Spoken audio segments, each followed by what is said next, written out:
quand je suis allé à la 4e commission de l'ONU pour présenter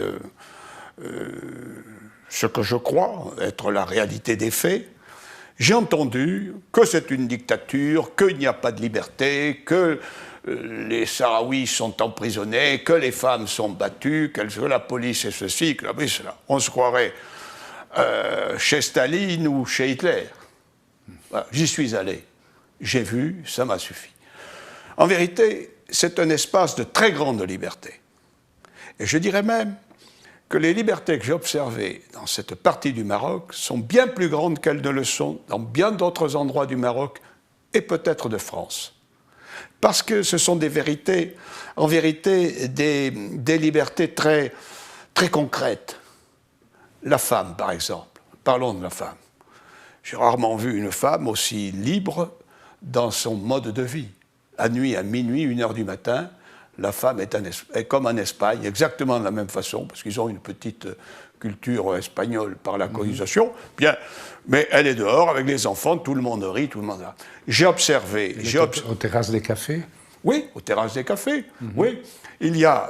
alors, les libertés. Il faut parler des libertés concrètes. Les libertés, ce n'est pas simplement ce qu'il y a dans les codes. Les Français le croient. Je ne veux pas trop critiquer la France, mais le modèle français est très juridique, très formel. Or, les libertés réelles, ce sont des libertés économiques.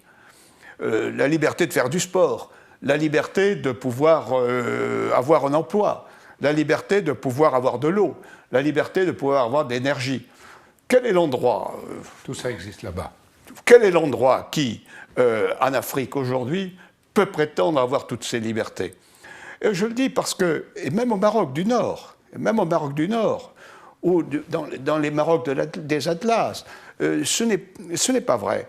Simplement, on a construit un modèle économique et social en partant de rien. Voilà. Car quand les Espagnols ont quitté le territoire, il n'y avait rien. Et moi-même, quand j'y allais pour l'OCP, quand j'y suis allé pour l'OCP, j'ai constaté qu'il n'y avait rien. Rien. C'était il y a 20 ans.